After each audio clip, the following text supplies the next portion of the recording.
Salut, fin de cette 24e journée qui a débuté avec un Lyon-Brest qui était un match important parce que Brest, c'était l'occasion pour les Brestois de rester au contact de l'Europe et Lyon d'y consolider sa place. Autant dire que ce match s'est joué sur une pelouse absolument lamentable qui a pourtant été changée avant le match du PSG, mais bon. Si vous voulez changer une pelouse, c'est quelque chose. S'il n'y a pas des jardiniers qui travaillent dessus, ça sert pas à grand chose. Disons qu'Alexandre Lacazette a un petit peu fait les questions et les réponses dans ce match, puisque c'est lui qui a concédé le penalty pour avoir ceinturé Camara sur un coup de pied arrêté, penalty transformé par Lala, et puis c'est lui qui a marqué les 2 buts de l'OL, les 2 fois servis par Ryan Cherki. Le premier but était d'ailleurs sur une jolie combinaison du quatuor Almada, Mikotadze, Cherki, Lacazette. Ce quatuor que Fonseca avait donc décidé d'aligner et qui m'a pas totalement convaincu, moi surtout parce que le fait d'aligner ces 4 joueurs, ça a pour conséquence de faire reculer Tolisso et donc de réduire son champ d'action dans le jeu de l'OL. J'ai trouvé que c'était un petit peu dommage. Évidemment, l'événement de ce match, ça a été le pétage de plomb invraisemblable de Fonseca. Donc là, c'est Joy qui... Vas-y, allez, monte, allez. Voilà. L'événement, ça a donc été évidemment le pétage de plomb de Fonseca. Donc, je vous rappelle l'action. L'AVAR appelle Monsieur Millot pour aller vérifier s'il n'y a pas un penalty éventuel pour Brest.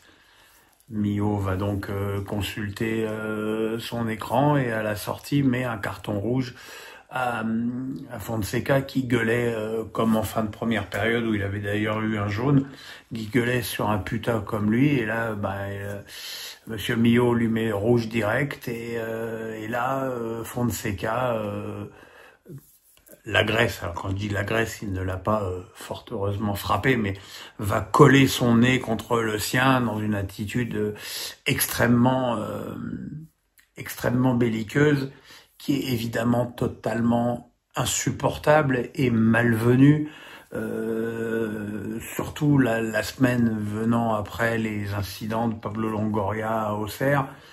On voudrait que les arbitres se mettent en grève et arrêtent d'arbitrer, on s'y prendrait pas autrement. Il y a un moment donné où ça va suffire et je pense que là il va falloir que la Fédé cogne très très fort sur Fonseca. Non pas qu'elle n'ait pas cogné fort sur Pablo Longoria, mais comme je l'expliquais sur X cet après-midi, suspendre un président, ça n'a aucune influence sur le déroulé du match. Le président, il est jusqu'à preuve du contraire supposé être dans la tribune et ne pas avoir de rôle à jouer au moment des matchs, alors qu'un coach, s'il est évidemment dans la tribune, il perd évidemment de son influence dans le match, et c'est évidemment un handicap beaucoup plus lourd pour le club qui est sanctionné. Maintenant, je ne comprendrais pas que Fonseca ne se soit pas suspendu au minimum, je dis bien au minimum, jusqu'à la fin de la saison, ce qui fait donc 10 matchs. Voilà, il est évident que tout le monde va guetter parce que c'est aussi ça qui fait la grandeur d'un championnat, c'est l'équité au niveau des décisions, l'équité au niveau des sanctions.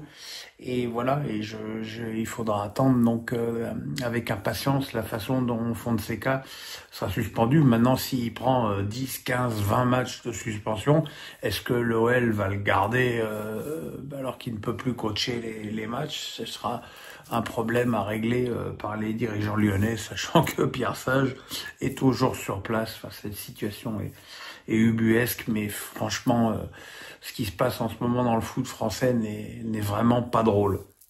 Les matchs de 17h nous ont valu 3 victoires à l'extérieur, 2 très larges, de Toulouse à Angers et de Rennes à Montpellier. Montpellier qui avait plutôt pas si mal résisté à Rennes en première période et qui s'est effondré, comme malheureusement trop souvent en seconde période. À noter que finalement, Rennes a réussi le paradoxe de marquer 4 buts, mais de pas vraiment régler ses soucis offensifs, puisque Fofana, Cissé, la trouvaille au milieu de terrain d'Habib Beye et Assignon ont marqué des buts, et que il y a que Kalimundo comme joueur offensif qui a marqué en marquant en 2 temps un penalty. Bon, il est évident que cette défaite commence vraiment à être très problématique pour Montpellier. Quant au Rennes d'Habib Beye, ça fait donc 4 victoires sur les 5 premiers matchs d'Habib. Le prochain, ce sera contre Paris. Le seul avantage de ce match, c'est qu'il sera niché entre l'aller et le retour contre Liverpool. Mais là, j'imagine que ce sera un petit peu plus dur. Toulouse s'est baladé à Angers. Angers qui a l'air de craquer un peu. Ils ont déjà évité la défaite de façon miraculeuse avec un penalty tombé du ciel à Saint-Étienne. Ils se sont fait éliminer au tir au but à domicile contre Reims.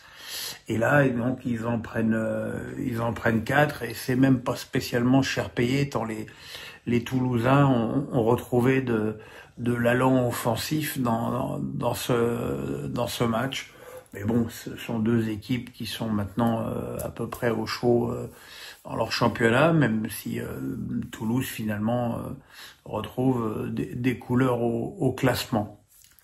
Et puis Strasbourg a gagné à Auxerre. Je dirais que Strasbourg a gagné à Auxerre, à l'Auxerroise, c'est-à-dire en marquant sur une transition par l'indispensable Emmanuel Emega, puis en défendant à 10 derrière la fin du match, et que très franchement ces 3 points alsaciens, ils les doivent en grande partie à leur gardien Petrovic, qui a été absolument sensationnel dans ce match. Et on parle beaucoup de Roulis et de Chevalier dans ce championnat, mais très franchement, s'il continue comme ça, Petrovic sera pas très très loin du tableau d'honneur. À noter dans ce match que Silla a été expulsé, c'est la première expulsion des Alsaciens cette saison, pour une main volontaire qui a annihilé une occasion de but très probablement très forte pour les Auxerrois. Bon. Beaucoup disent qu'il s'est sacrifié pour l'équipe. Moi, je peux pas cautionner ça, même si je comprends ce qu'ils veulent dire. Mais bon, ça reste quand même un acte d'anti-jeu. Mais bon, c'est comme ça. Et puis ce soir, Marseille a, je dirais, péniblement puis tranquillement battu Nantes 2-0. Un but de Gouiri bien servi par un centre en retrait de Rongier, qui m'a semblé beaucoup plus utile à cette équipe que Benasser, et un but de Greenwood qui a marqué d'une frappe enroulée du gauche après 2 contres favorables sur Sceaux puis Palois. Voilà, c'était pas un match. C'était franchement une première période décevante de l'OM, où seul Adrien Rabiot est vraiment au niveau de l'événement. Mais une équipe qui ronronne et qui a été presque surprise par la tactique de jeu mise par Comboiré. On pouvait s'attendre à une équipe de Nantes très en bloc derrière, et en fait non, les Nantais avaient choisi d'aller chercher plus haut les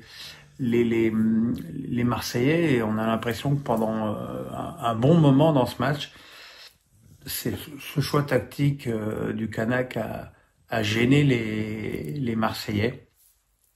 Mais bon, finalement, sur la durée, ils ont trouvé la faille.